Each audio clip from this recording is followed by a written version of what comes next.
Welcome on into the show. My name's Deny Gallagher, and I'm joined by the snare campaign provocateur, Mr. Sellout the Rock himself, the Misfit, the sixth member of the Misfit. Benny Horowitz, what's up? Maybe I could have gotten a job slipping into the drums there. Yeah. You know, they advertise as the original Misfits, but Yeah. it's not the original drummer, an extra guitar player. But, drummers, Yeah. as Neil, that they're disposable, right? You just toss drummers in and out. Yeah. But But oh big my weekend. goodness, Misfit show. What a crazy night. I mean, it was almost like even my wife asked me, we're like driving home from the show, like, how was it? How's this? I'm like, I don't know what just happened. Like, this is just like a whirlwind of an evening. I brought the family. I'm in Prudential Center. I'm like, last time I was here, I was riding a Zamboni, meeting Eli Manning. Most of the time I've spent at Prudential Center was watching the Brooke Lopez led Nets, play in front of 14 other people, which was my normal place to be there. So just even walking in there and, one of the cool things about a place like that is just like having access. And it's like, I've been to this place as just like a fan with no money so many times that when you just have some random pass that now you're allowed to like walk the halls and look at the locker room and go out onto the floor and see everything. It's just kind of cool. And then the Misfits thing was amazing. We quickly met Jerry, who was kicking around backstage, very friendly character, gave a poster to my son. It was a very special moment. And show wise, it's a little tough. You're doing an opening show at a place like that. You don't have much of a chance to get your sound right or anything like that. But one good thing about growing up playing in basements is you can manage to sound decent anywhere, after that. So as far as the show went, it was cool. I mean, I've learned this from the past. Like when you're playing with a band like the Misfits, the first many rows of people are the people who were outside at like 1 PM, maybe earlier, waiting to get this front row seat for the Misfits specifically. And a lot of times people like that, they could just give a shit about anybody kind of coming to play first. But I kind of wallow in stuff like that. I kind of love it. Like when I see someone who's like trying to be like that, it feeds me, and I try to get them excited, and all of a sudden sticking my tongue out at them and messing with them and trying to get it all moving. But the show went great. Man, the Misfit show was so killer. Like what a big fun production. Doyle and Jerry just look insane. Like I don't know how Doyle is 60 years old. He looks like a goddamn Adonis still. He looks crazy, like a cartoon character up there. They played so tight. The crowd was going fucking nuts. A lot of young people too, who obviously like gotten into the Misfits in the last few years, which is cool. I didn't know if it was just going to be a bunch of old punk rockers, but I'm looking around and I'm like, shit, it's like 12,000 people in this arena for the Misfits. I'm like, that this isn't a band who's ever had like mainstream success, So like, what a cool, just cult career, like being able to do that at that age, like how cool, and yeah, I felt really special to be able to be part of it, Yeah, no, it's really cool. I think part of the longevity of them, and I know that this is controversial in their history, is the merch and the like unlicensed merch that like, at least growing up in New Jersey, it's like a rite of passage when you're in like 5th, 6th grade to have like your like Misfit shirt and like rock it around. So, but 100%. Yeah, no, that's a lot. Yeah, it's definitely a big part of stuff like that. Is just you become consistent with the narrative. It's like, okay, you want to be a punk rocker, you want to get into dark punk, you want to get into these darker tinge things, well, get this shirt, like this is a yeah, no, it's definitely a big thing. And I can't help but wonder when I'm looking around the room, I see that many people and the merch booths and stuff, I'm like, shit, the Misfits are cleaning up. But I'm like, good, for all the people who make ridiculous money in this world, like someone who literally like you can give them some credit for creating and steering a genre, like almost on their own.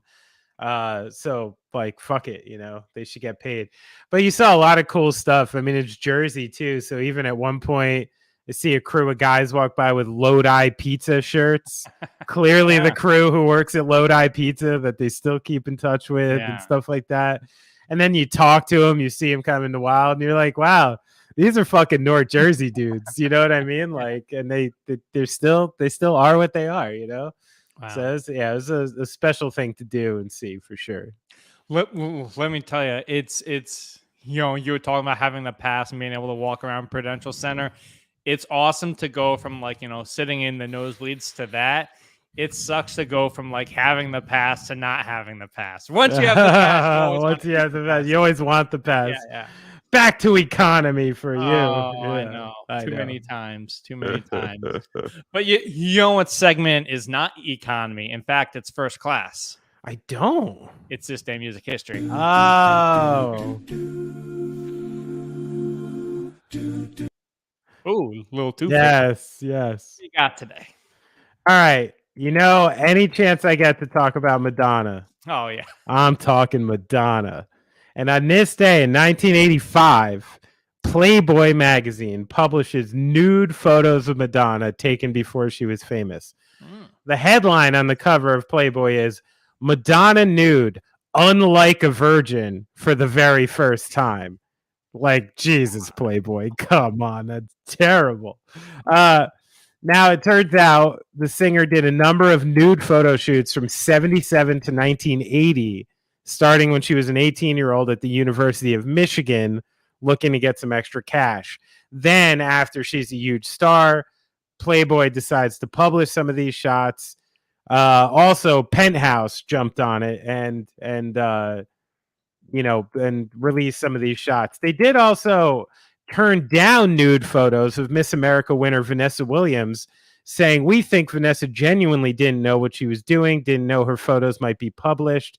Madonna, on the other hand, posed repeatedly for photographers. So they made like a decision. They were like, oh, you have been like historically slutty enough that we're going to post yours. Kind of like shitty move, very 1980s, Yeah. But of course, Madonna, one of the reasons she was different and remains different to this day was she had little to say on the matter, but I'm not ashamed. Quote that really became her credo. And then, she obviously like went on to, her Like a Virgin phase, and then The Truth or Dare and the book Sex and things like that in the late 80s, early 90s. So I feel like, maybe she was really at the cutting edge culturally of like not shaming people for their bodies, not shaming people for what they do, particularly women. And I love the fact that she never apologized for it and kind of stood behind it.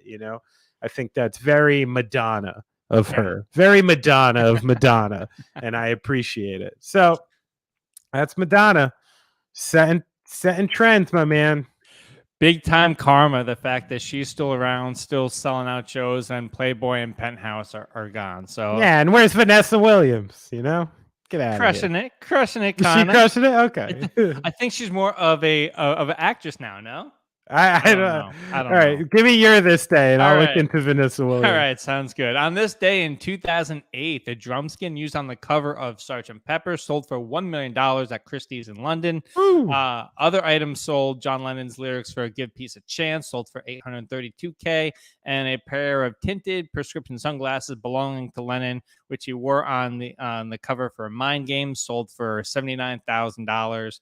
Also on that same auction, a 1/4-inch reel of Jimi Hendrix at the Woburn Music Festival in 1968 went for $95, and a Marshall amplifier that Hendrix used in a concert fetched $50K. So, Benny, is there anything from your career that you've thrown out that you're like, hey, that'd probably be worth a little bit of money now?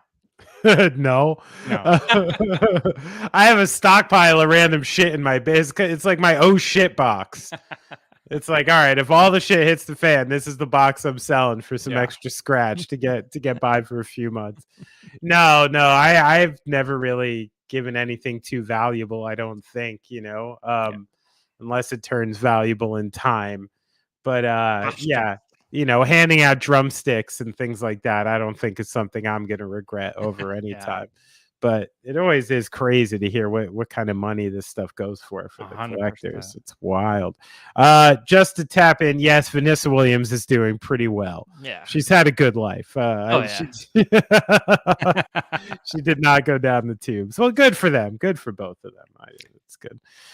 She always had that song that was on like the soft rock channels. Like she had a decent music career and then was in the acting. Yeah, I think she's on TV. I think she hosts like reality shows and stuff now. Yeah. She's doing fine. Love it. All right. Love it. All right. Well, let's move on to something that's not cool, not fine, but it pertains to the arts. There is an alarming trend facing musicians in the last few months, and we haven't talked about it, so let's bring it up today. Apparently, throwing stuff at people is back, especially people on a stage. In the past few months, people like Harry Styles, BB Rexa, Lil Nas X, Kelsey Ballerini, they've all been pelted in the face and stopped their shows. Some of them have even walked off stage. Just everything from phones to sex toys to bracelets. And I gotta say this, I'm not advocating for throwing stuff, but what happened to the days of throwing a tomato? Can you not get a tomato in security anymore? It's not a funny topic, but you've been out on the road. Do you see a difference in crowds pre-pandemic to post-pandemic? I mean, this isn't something that I've dealt with per se. One of the biggest things we deal with, which isn't like dealing with, but something that happens, is just people like yelling. You know what I mean? Yelling stuff normally you can't hear because they're really far away, and you just kind of hear a conglomeration of noise, and that can get annoying if somebody's persistent with it. It annoys like the other crowd members and stuff. But that, for the most part, and of course, legions of underwear and bras that get thrown on stage. Of course, I have trash bags filled with them in my golden room at home. So no, I don't have too much experience with this. I mean, really, what's not funny about it, like you said, but just I guess ironic, is like the only thing I know about this is those stories of like the 80s punk bands, a Black Flag playing at a show and like literally walking off like covered in fucking spit, because that was what skinheads did. They just spit on you while you were playing. Even if they liked you, they spit on you or throw shit at you. But those were like different. This is not a Harry Styles fucking concert. That was like a very, visceral, low down kind of experience people were doing. This is Harry Styles, like up there in great clothes, putting on like a pop show. Like there really is no place for getting pelted with random shit at something like this. And it's kind of a head scratcher in a lot of ways, right? Because as the person I am sitting in this chair speaking to you now, the last thing I'd ever imagine doing to someone I not only like, but I paid an awful lot of money probably to go see, and to see close enough where I could even reach you throwing something. So someone literally like must have paid hundreds of dollars and sat in lines and did all this stuff for the honor of like throwing something at a pop star and hitting them. It's not like something you'll get a claim for, or maybe it is on like some dark parts of the internet, and that's like a part I'm missing, like maybe there is like some, creepy subculture that enjoys doing this. Like perhaps that's like actually is the answer and we just figured it out. But I hate to see it. It's dangerous. You know what I mean? Like you throw any random shit from someone that far away, you clip an eye, you do something like that, all of a sudden Harry Styles is performing with an eye patch or something. Like it's in the realm of possibility. But to say like why this started and like why it's happening more now and like blaming it on the pandemic, I don't know. I think it's just one of those weird little like Tide Pod kind of things that just like 7 fucking idiots like caught on to for whatever reason, and now it's a trend. I think 99.9% of the people in the show going world wouldn't dream of doing something like Yeah. that because of how absurd it feels, you know? I think you hit the nail exactly on the head. It's these kids, because it's probably like people like 18 to 25 going to these shows, and they want the TikTok clout. They will do anything to get like the likes and all of the views on their TikTok page because they think it's going to make them famous, which is really Right. kind of scary because that's how John Lennon got shot. Like people thought that Right. Yeah. so I don't know. So what do we do to change that? Well, I don't know how. Change culture via podcast? Yeah, change culture via I just don't know now that the genie is out of the bottle when it comes to people getting attention for the wrong things. I mean, you could also say that's kind of in the similar vein of how some of these mass shootings have happened. Is people? It's not that they want like the kind of love and attention that like we all crave. It's a sick kind of attention that I think exists on the internet that can feed those parts of you. Yeah, and maybe the same reason we see it in sports, it seemed in the last couple years, people yelling at athletes, getting into it with athletes is more and more prevalent. So, I mean, at least Harry Styles can afford like 6 giant dudes to stand at the front of the stage and Yeah. look out for this shit, But yeah, I mean, I'd like to think it's a minority, but it is kind of an alarming trend, I guess, and just the way people are treating other people out there, Yeah. Love everybody. Love everybody. All That's right. it, baby. Well, Even Harry. well, speaking of love, Elton John performed the last tour for the last time in Stockholm, Sweden this past weekend after a 52-year career. His farewell tour netted $900 million, which is just incredible to me. So yeah, his farewell tour kicked off in 2018 and was forced to take a pause due to the pandemic, but it finished this past weekend in Sweden. Let me ask you this, because I feel like with sports it's very easy to quantify a career. Championships, all of that stuff defines greatness. When you quantify a music career, specifically one as long as Elton John's, how do you kind of look at it in a historical context? Well, his is unique in a lot of ways because of like what his career was tied up into in so many different ways, like Elton John's career was important for the movement of like, gay rights, and him, being who he was so unapologetically so long ago. And, and even moving into the, 2000s and fighting with Eminem and kind of being like a bit of a spokesperson on that side made it important. Then, of course, the royal family and the song for the queen and like shit like that, obviously a crazy cultural importance.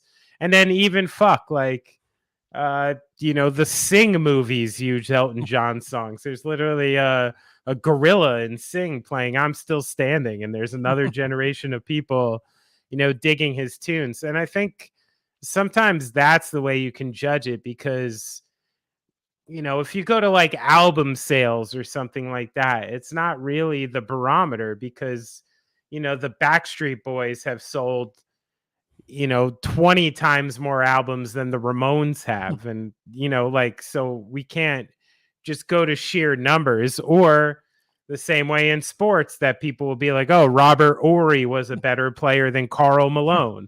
No, he was not. This is just not, this is just how we quantify things. So I think one of the ways you can quantify an artist is by their like cultural significance over time. And if that's what you're judging it on, Elton John is way up there. Yeah. No, I mean, and you look at, even from like a venue perspective, you think of his like iconic sets at places like the Troubadour in LA.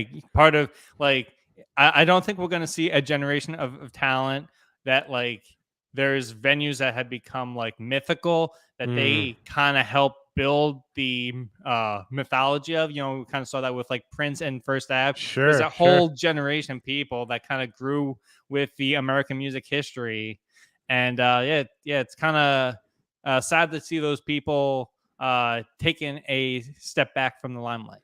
But 76 years old, heck of a career. Give it up for Elton John. And I believe he was quoted at one of his last shows saying, "I'll be back in some capacity." So maybe it's not the total last we've seen of Elton, 100%. We need it'd be funny if he goes like the Billy Joel route and he just starts playing like Watford in like England, just like once a month. We should have brought Ian in for the Elton. He's got some thoughts about Elton. Yeah. Positive? Oh yeah, loves him. He's like his king. He's like the king of Watford. Yeah, loves him. Oh man, get him and our guy Jay Demerit back on. We could go on. Yeah, and on about yeah. We'll have an Elton pod.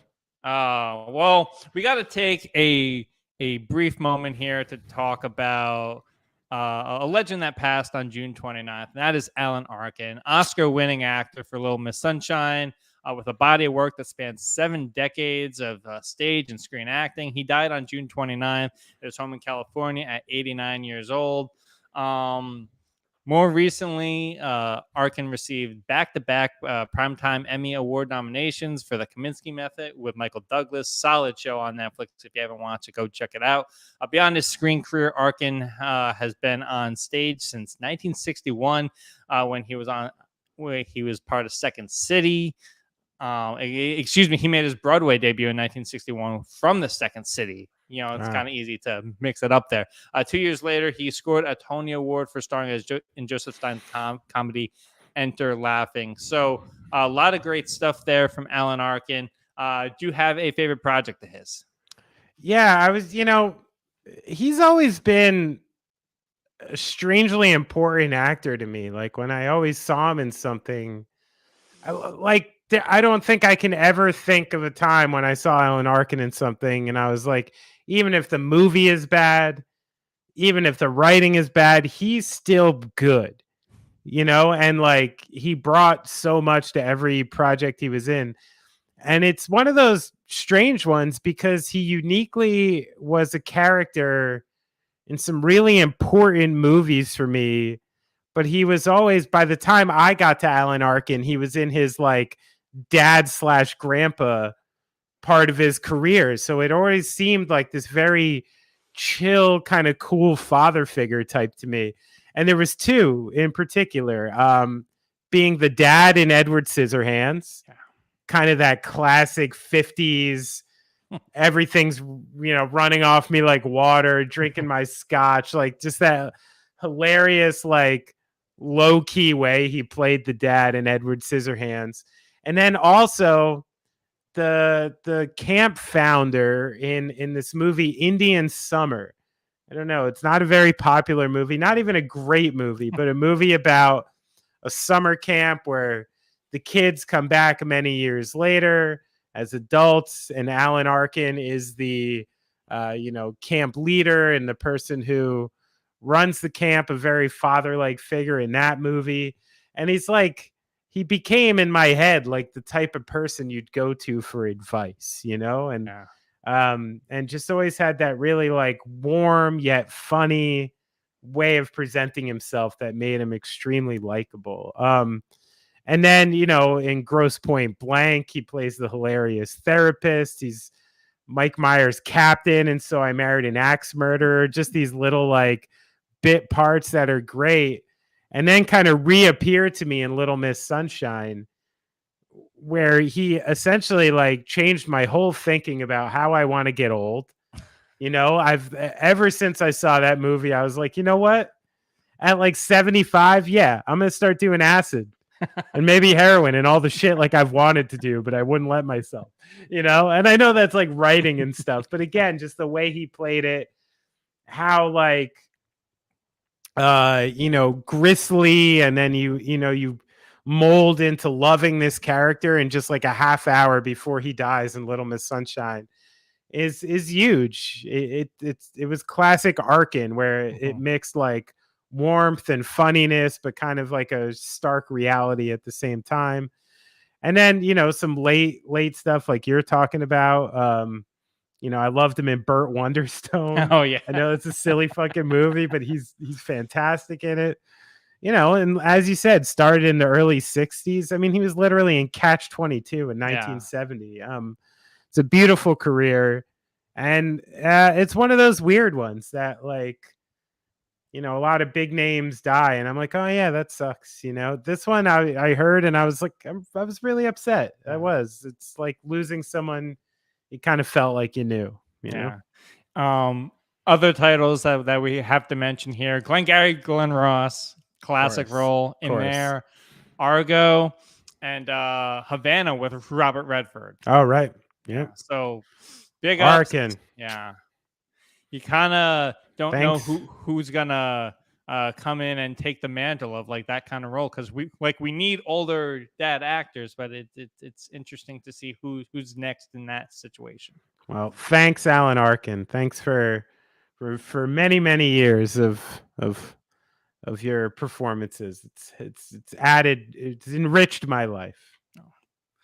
Well, only on the tune-up will we go from talking about Alan Arkin to Threads and Twitter and what happened this past week with all of that in the tech space. So Instagram and Twitter, more specifically, Mark Zuckerberg and Elon Musk have been at it for the past couple months, and this came to a head after a number of months for Twitter that have just been head-scratching, including last week. I think they imposed limits on how many tweets you can view on the app.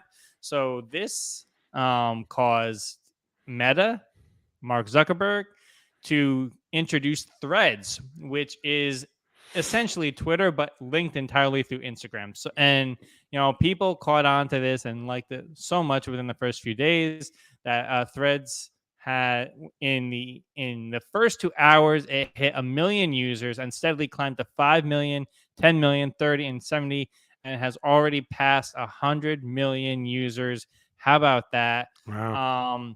Benny, we're actually on Threads as the tune-up. I've been doing something on Threads that I should have been doing on Twitter, which is each and every day I do a This Day in music history. Just so that when we get to it in the years ahead, we can kind of go back and maybe don't have to go through the channels that we currently do to get this information. You're carving out our space. That's right. On the Threads. But what do you make of it? Yeah, I mean, typical Silicon Valley back and forth. One very popular deer came up with a bum leg, so the hyenas need to get their shit really fast and come get them. Obviously, Twitter's been a fucking mess for a while and losing business, and even I've been off of Twitter for quite a while now, but I would still get sent links from people like you to things on Twitter, which miraculously last week I couldn't look at anymore because I no longer have a Twitter account.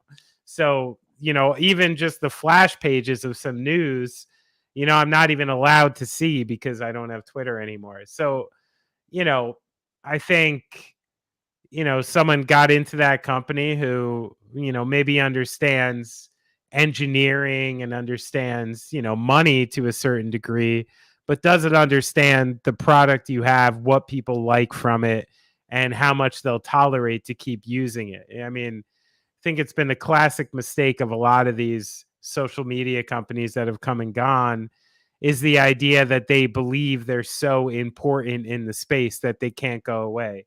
And I'm sorry, everything goes away, especially in a technological space. Like eventually, there was a time when I thought the VHS tape was the only way to consume movies and I had to have as many as possible.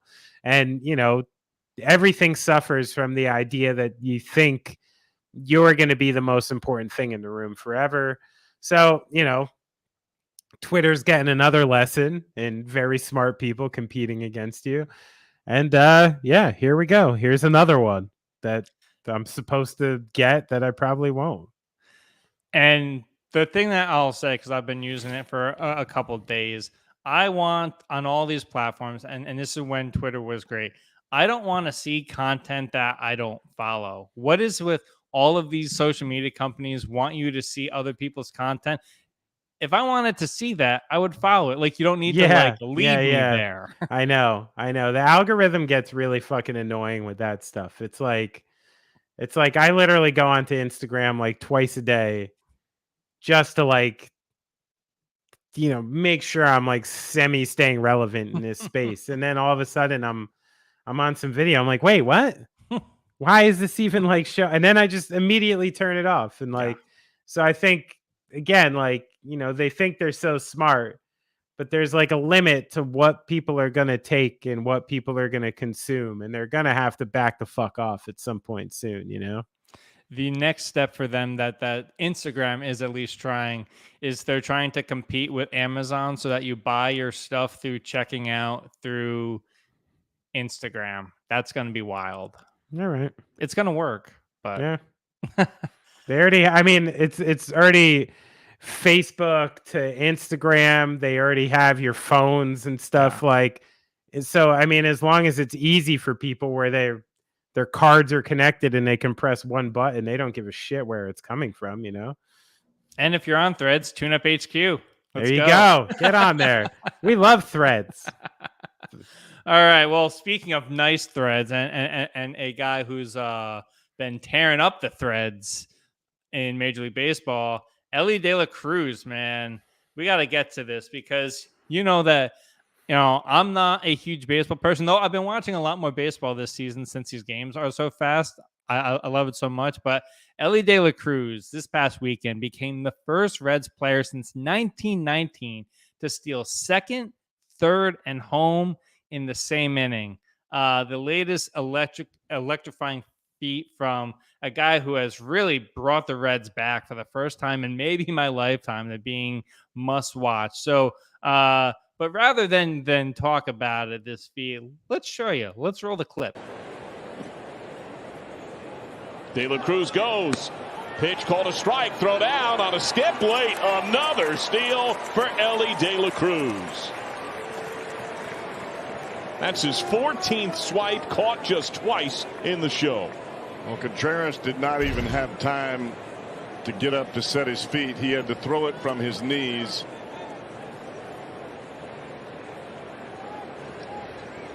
You got to do something special on the mound to give your catcher an opportunity to throw out a guy like De La Cruz.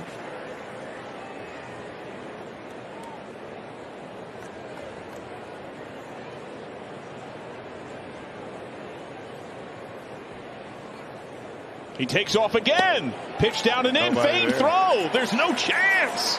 Well, 2 steals. De La Cruz had already looked a couple of times at Brian Anderson, knowing that if he got a jump, he's going home. The throw. He's still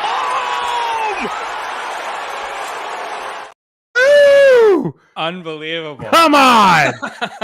Come on. Oh. It gets me so excited when I see it. I love base stealing, and this guy's so swagged out. Oh my goodness. Their dugout is absolutely electric every single game. But what do you make of has this guy resurrected the Reds? He's resurrected baseball. Yeah. Like he is one of those guys coming, like he came at the perfect time, right? Like this couldn't have worked out better for baseball has this window right about here where they don't have the NBA, they don't have the NFL, and it's like this is like the month or two where baseball gets to shine, right? Yeah. And the second everybody started paying attention to baseball, this guy appears who, if you're the nominal fan at first, you're just like, oh, the Reds are doing better, they got some guy. And then like it's like 2 weeks ago and you're like, wow, they really got some guy. Who the fuck is this kid? And then within a week you have this controversy with the Nationals where they try to tag his bat and Davey Martinez is going after him. And instead of bitching about it, this kid, he's so fucking swaggy, comes up the next at bat, hits a 450 home run and looks at Dave Martinez like, haha, right on the nose, guy. And then he does this. I'm like, oh my God, this is like the second coming of, I don't even know what, because there's really, the limited comps for people this big and athletic who play the shortstop position are, low and close to only A-Rod and guys like that in their prime, Mm-hmm. So I love what I'm seeing. This guy's exciting me. I mean, that stolen base run, I mean, talk about taking a team by surprise. Like the catcher was literally so surprised that nobody was standing at third base to collect his throw that he turns around and talks to the ump, and the guy's stealing home in the time he does that. It's incredible. And one thing I love about it too is like, this is a true came out of nowhere prospect where the Reds signed this guy for fucking $65,000 coming out of the Dominican. He made his summer league debut in the Dominican in only 2019. So it's like, this could have been anyone's player. This wasn't like some, LeBron Jamesian prospect who everybody knew about for a million years. Like, any of the 32 teams in baseball could have signed this guy and had this opportunity. And I love that there are all these alternate paths to Major League Baseball too that are obviously just as successful. And God knows who the fuck is down in some of these countries if you're finding kids like this, who aren't even like highly touted prospects at first. So I think it's a great story for baseball. The Reds are one of the classic MLB teams, one of the oldest MLB teams, have had some great teams and great runs in the past. That it's a good franchise to watch be better. It lets, a guy like Joey Votto, who's been sitting on the top of the, scrap heap for a long time, actually playing some big games, which I like. So I'm all for it. I think this is so much fun. And I'm like an Elly De La Cruz fan. Yeah.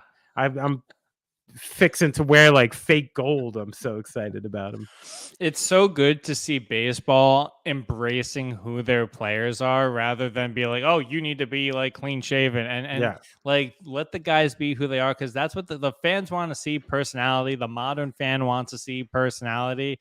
And man, I would not typically watch a Reds game, and I think I watched like 2 in like the past week because of that guy. So. Yeah, that's it. But baseball needs more of this. It's good for everybody involved. And I'll tell you what, he can't make the mistake.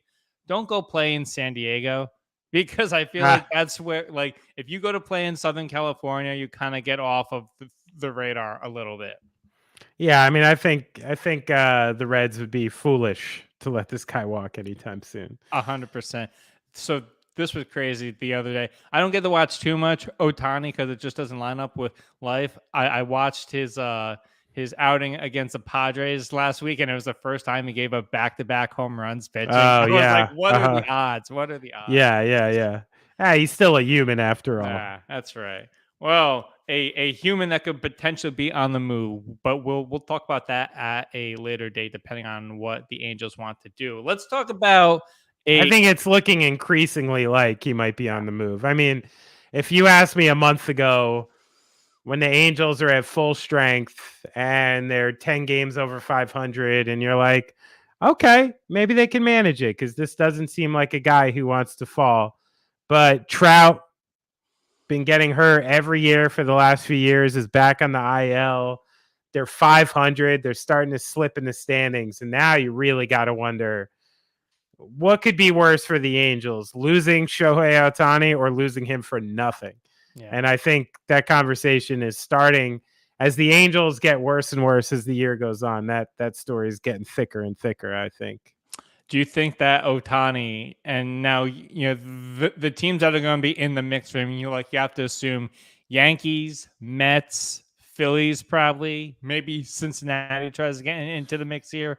Do any of these teams have a compelling enough package? Because that's what I kind of wonder what the market would be for a guy like that. Like, we don't typically see teams trade the entire organization like you do in the NBA to get a superstar. I wonder what that would look like. Yeah, I mean, shit. Like, if you did it now when his value is this high, I mean, this is the time too. That's where it's like, do you wait another couple months for something to happen, or do you jump on the fact that you could trade the guy who just had maybe the best season in baseball history in June, Yeah. So like, I do think you could manage some really premier players back, which, makes me think the Yankees would be a tough team right now, because unless you're giving up, Aaron Judge or Garrett Cole or, Anthony Volpe plus every single kid you possibly have on the roster. Like, they don't have that extremely tradable pieces right now, especially if you're trying to get off of money. So the Yankees one, I'm not so sure. He's become too valuable. It's kind of that thing you see with I mean, Bradley Beal had no trade clause, but like Kevin Durant, like trying to make his move happen. He's too valuable. That's it. Yeah, we got the Dame Lillard and the Shohei Ohtani sweepstakes all kicking at the same time. Oh, the West Coast is hot, ladies and gentlemen. Yes, but let's talk about these Yankees, though, because they let go of hitting coach Dylan Lawson. It's the first time that Brian Cashman has fired a coach in the middle of the season since taking over in 1998. The GM also made sure that the next hitting coach will be hired from the outside. Yankees near the All-Star break, 49-42. By Yankee standards, not great. Fill me in what's going on, and is there any room for improvement? Because sometimes you can kind of see, all right, if they make this, and this move, they'll be a contender by September. Kind of seems like the Yankees don't have too many options in that respect. No, they don't, and I think that's the biggest problem. I mean, currently the Yankees are 4th in the AL East. And winning the division is looking more and more like a Sisyphean task, but they are only 1 game behind the Astros and Blue Jays for the wild card slot. So the season is still open. Up until a few weeks ago, you could have credited it to just injuries and stuff like that. But, when Judge went out this last time and he ran into the wall, it's always the thing I worry about with Judge is like, he's such a valuable piece to the Yankees. And when the Yankees fall apart, when he's not there, that when he makes a great play in the outfield and makes a concerted effort, something you'd want to see any outfielder do, it kills the next month of the season for the team because of it. And that's not the way a good team should be built. I mean, I think the biggest problem the Yankees have right now is this older group of players that they re-signed to big numbers that are not coming through currently. And I'm talking about DJ LeMahieu, Anthony Rizzo, Josh Donaldson, and mostly Giancarlo Stanton, which I've said this before on the show. If that guy was on any other team in MLB, he'd be getting slaughtered year after year for the amount of money he makes and the production he has. The Yankees have gotten, 1 or 2 bright spot seasons out of Stanton, and the rest has just been a struggle for him to stay on the field and for him to even, be an important player in the middle of that lineup. And the fact that this offense goes to sleep when you're paying that group of guys, $100 million just this season, that's not good. And that's a big problem. But because they're only a game back in the wild card, Rodon just came back, who, if he can stay healthy and pitch reasonably well, then going into every series, you have Garrett Cole and Rodon as your 1 and 2, and it's giving you a much better chance. The bullpen is still solid. I think the kids, were put in a position to move forward, and it hasn't happened quickly enough. I mean, Volpe is really young.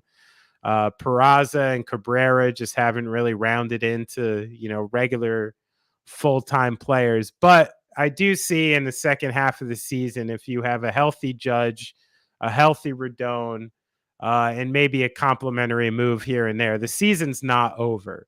But it's been a rough fucking month, and this offense has been awful to watch recently.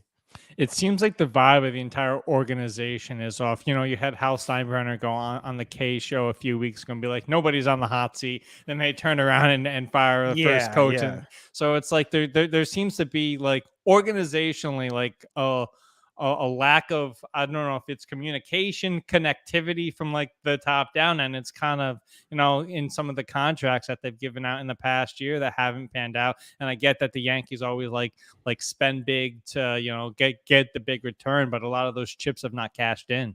No. That group of older players sitting in there. And even, some of the, I'm watching guys like Jake Bowers and Billy McKinney and guys like this out in the outfield while I'm watching Aaron Hicks just fucking club home runs for the Orioles. I'm not saying like Hicks was a great player for the Yankees, but there's just been a consistent topple of moves recently that just like really hasn't been panning out. Yeah. It's getting pretty tangibly obvious. Yeah. Yeah, well, will be interesting to see how that goes the rest of the summer, what this team looks like by September. But we got to move to the desert, Benny, because yes, the orange leather rolls on, specifically on the tune-up. We got Summer League happening right now. I'm heading over there on Tuesday. So if you're in Vegas for Summer League, please do say hello. I already got made fun of by our boy Howard Beck because I'm texting him about the first night. The Sacramento Summer League. He's like, "Why are you watching this, you nerd?" That's what I do, baby. Beck's got to be there. But that's a different conversation for a different day. He's like, "You're a drummer in a rock band. What are you doing watching Summer League already?" I'm like, "Yo, I'm like, Scoots on the floor, baby. You know I'm watching." Brandon Miller, first night, pretty good. Since then, not so much. But let's start with Wembanyama first. Yeah. The vibes at the Thomas and Mack Center, absolutely electric as Scoot made his debut. Victor Wembanyama made his debut. He comes off this whole Britney Spears thing where she tries to meet the kid and the security swats her out of there like he does. Oh my goodness. If someone comes in the lane. But he bounced back from a 9-point performance in his first game, which, he admittedly was like, I have no idea what I'm doing out here, for a 27-point performance in his second game. What are your impressions of Wemby so far? We had Jerry West on the radio this weekend, and he said he reminds him of a bigger Bill Russell, which is high praise from the logo himself. What are you making of Wemby after 2 games? The things I look for in Summer League are often not on the court, right? Especially for a guy his age. For someone who's 19, going up against essentially every 6'9", 6'10" player in the world who's trying to make a roster right now, who, fucking bodies the shit out of them. Their body is flying all over the court just because they're trying so hard to make the league. That first game, I looked at the numbers, I saw some of them, like, yeah, okay. Doesn't matter. It just doesn't matter to me. Like, the thing that matters to me is like, what are you saying? What do you look like when this is happening? You know what I mean? Like, those are the important things to watch from a 19-year-old. And right off the bat, he says all the right things. He's talking team. They got the victory. That's the thing he brought up first. He's a good teammate on the bench. He's engaged with the game. He's clapping. He's in it. Even the way he dealt with this Britney Spears thing, he dealt with it in a way that it's like seemingly almost over already, right? And like that wouldn't be the case with someone who had a worse track record or somebody who dealt with it in an uglier way. He dealt with it in a very kind of French way, which kind of made it work, Yeah. So I'm a huge fan already of like the way he's carrying himself and dealing with himself in Vegas. As far as the playing is concerned, I mean, there's so much to learn and so much to do, and he's still making an impact when he's out there. And that stuff is not the stuff I pay attention to in Summer League. I mean, the only thing I think you can write home about in Summer League is watching certain players make a jump, right? Like the second-year players specifically. When you watch Jabari Smith Jr. and Keegan Murray specifically take over their games, Smith is looking like the MVP of Summer League right now. That's what you want to see from former first-round draft picks, lottery picks, coming into the next year with a year under their belt. You want them to be like, I'm better than the Summer League. I shouldn't even be here. I'm way better than this. And the way I'm going to show everybody is by putting up these fucking dominating games. But you really, you can't feed too much into what a 19-year-old is doing in his first 2 games of professional basketball here. But I got to say, last night, I mean, it was impressive. Yeah. Some of the shots he pulls off, some of the space he creates, and also some of the space he takes away. I mean, it's easy to see why, the predictions are that he's going to make an instant impact in the league, And the reason why Greg Popovich signed a new 5-year deal. Yeah, he's like, I'm in. Yeah, Give me all 100%. Give me all of it. Yeah. But, it's going to be interesting to see how he does going forward. Another guy who is Oh, the other question I had, and it kind of pertains to all of the guys that we're going to talk about. For a guy like Wembanyama, who granted in Europe, he's used to playing 70 games, 80 games a season, Yeah. because that's what they do over there. How much you think we're going to see him in Summer League? Do you think he has like one more game and then they're like, all right, we're good to go? Or Yeah. has Summer League become like a longer, hey, let's stretch this out and get him accustomed to our system?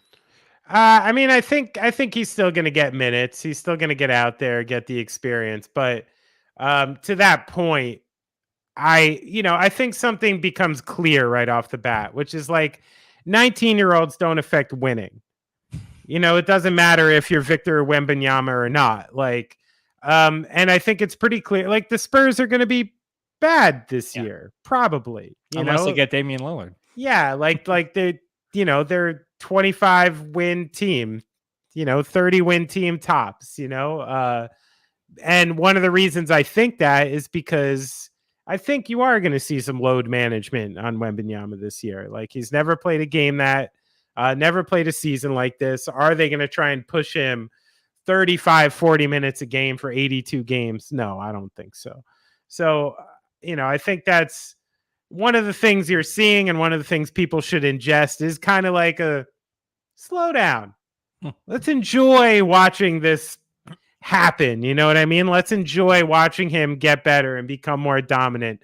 But like, don't go nuts after one Summer League game, and don't think he's going to be the MVP of the league leading him to a championship this season. It's just not how it works, Yeah. All right. Do you want to talk about Scoot Henderson? First Please. game of the Summer League. 15 points, 5 rebounds. Oh, I love him. In 21 minutes. The Hornets are so dumb. Oh, you hated that pick. Thus far, it's looking like Ben Stradamus was right. But what do you think Scoot Henderson can provide Portland outside of the heir to Damian Lillard? I think you immediately just saw some of the intangibles you knew you were going to get with this guy, which is like terrific fucking athlete, high motor, just that chip on his shoulder, clearly thinks he's the best player on the court every time he's on it. And I'm like, if you're going to hand the keys to anybody, this is who you hand the keys to. Like this kid, some people take the keys and they go, oh, thank you. Let me see what I can do with these keys. Some people are like, give me those fucking keys, and Scoot Henderson is a give me the keys guy, like he shows all those intangibles I love to see. And the kind of player that like, get rid of fucking Dame Lillard and start building around this guy. Cause like, that's what you got now. And that's the reason you didn't train Dame in the first place.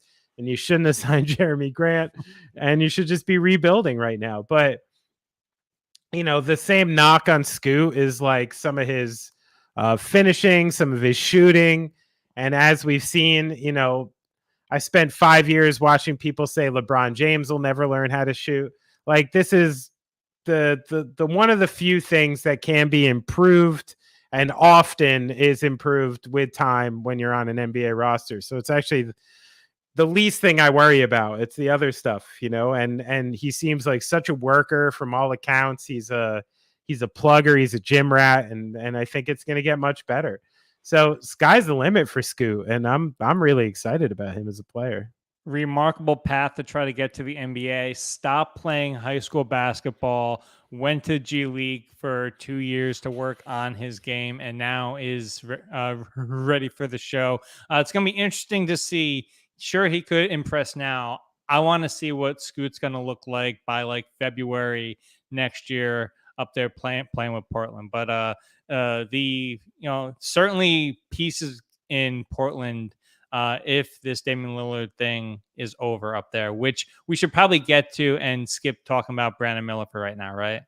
Well, I mean, it won't take long. Okay. Listen, again, I'm not going to go away from what I just said about Wembanyama, which is like, it's 19 years old. And I'm not going to go too nuts about what I'm seeing in Summer League. He's an athletic kid. He's obviously got a full skill set. He's got a lot of things he can go to, especially offensively. But Do I think Scoot Henderson is much more of a sure thing? Yeah, I do. And I think from the get, I told you before the draft, during the draft, after the draft, this is not the pick.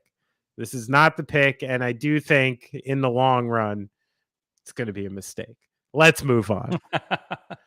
No, Scoot, great kid. This Brandon Miller thing is interesting. Definitely not a day one starter as opposed to Scoot that I think on opening night you're probably going to see him playing for the Blazers. So, but let's talk about, before we get out of here today, let's talk about the Damian Lillard situation. A guy who has long pledged his allegiance to the Portland Trail Blazers now apparently wants a trade. This has been a development that's been happening all summer. The entire free agency / trade market is on his shoulders. Nobody's doing any real moves until after this is over, which sucks for the guys that aren't making like that are like the mid-level / vet minimum guys. But where do you think Damian Lillard will be next season? His preference is Miami. Do you think that's going to happen? Where it stands right now, are we talking about where is Dame beginning of the season? Yes. Portland. That's what I think. And it's because we have a little track record of this now, and things are starting to turn in the league a little. And is this owner really going to turn around? I'm building my team on Anthony Simons, Shaedon Sharpe, and Scoot Henderson. This is like my new young core that I'm putting everything on. Oh, sure. I'll just take Tyler Hero and throw him into that mix on like a very hefty salary. Yeah. And I'll take back Jovic and some, 2027, 2029 picks from Miami, who is seemingly always a playoff team. On paper, if I'm the owner of the Blazers right now, I'm like, fuck that. Yeah. Why would I do that? And I think Dame, it's really remarkable, because if you ask me all this time, I'd say Dame's been doing things right for a long time. He's saying the right things. He garners all this favor because of the way he's been playing it. Even when he's losing, you love Dame because you're like, I know he's better than that, and blah, blah, blah. And he's been good at this.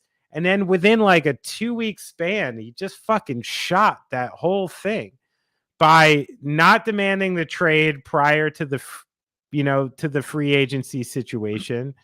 And I think Portland is pissed about that. They're like, we just brought back your boy to try to make a run with you, and a week after we do this signing, which everybody knows is bad. I mean, listen, Kyle Kuzma got 4 for about $100 million. Cam Johnson got about 4 for $100 million. Why did Jeremy Grant get 5 for 160? What? And I'm pretty sure that happened in the speed it happened to try to convince Dame, hey, we brought back Grant. We got this. Let's run it back. Give us one more chance to kind of just get it. And then a week after, he demands his trade and says he specifically wants to go to Miami. Well, that's nice and all, but you do still have 4 years left on your deal. And Portland is not in a position where they have to do it. And it's very similar to Durant with the Nets at the beginning of last year. And I could see this very much for the same reason stretching into the season. The only thing I have to push back on what you said is that Dame shot his entire I'm a team guy reputation in the course of 2 weeks. I don't think anybody's really faulting Damian Lillard for wanting to finish his career out in a situation to try to go deep in the playoffs and potentially win a championship. That said, I do think trying to do rash signings to appease your superstars is kind of an outdated thing, specifically when you look at the second apron in the CBA that's coming into next season, where teams are going to be even more penalized for being in the luxury tax and penalized for trying to sign guys to vet minimums and stuff like that. So the owners kind of came together during the CBA and are making it a lot harder to try to put these super teams together and add guys to a championship roster next year. So with all of that into account for where Dame's going to go, I think you do have a point that it looks like he may stay in Portland. But man, there's some GMs in this league that are crazy enough to be like, hey, let's risk it all. Like what we've seen with Matt Ishbia, like coming in as the governor and owner of the Phoenix Suns, be like, we're going to risk it all for this season. And I don't think a guy like Daryl Morey, I don't think the Knicks are above that. And heck, even I could see a team like Boston being crazy enough to be like, we're going all in for this year. Tomorrow's not promised. No, I can see it. It's still very much possible. And also, to be clear, I don't think demanding the trade is what ruined Lillard's cultural stock. It's when he demanded the trade. That's where it got ugly to me, and where I think Portland fans in general, for the first time in this whole time, went, hey, come on, man. Before that, I thought it was a very Kevin Garnett, Minnesota situation where, like, those Timberwolves fans by that point were like, all right, dude, I get it. Get the fuck out of here. We just drafted Joe Smith. I get it. Go ahead. We love you. Go win some rings. Like, that's what it felt like at the end. And I think Dame very nearly had that and kind of pissed on it a little right at the end. Yeah. Well, divorce never happens amicably, right? Not in often. most cases. Not often. All right. Not often. Well, there are plenty of ways to get in contact with this show. You can follow us on all the social platforms at the TuneUp HQ. If you want to send us some email, that is the tuneuppodcast@gmail.com. 2 P's in there. We're on Thread. We're on TikTok. We're on Instagram. We're on Twitter, but we're more on Threads. Check out these music history. If you want to follow the big man on Instagram and maybe Threads, he's at Benny Horowitz. I'm at Deny Gallagher. Ben, you got anything else? Yo, thread me later, man. Thread me later. So how we do? 911. Thread me later. All right. Everybody love everybody. Have a great week. The show has ended. Go in peace. You've been listening to and watching The Tune Up.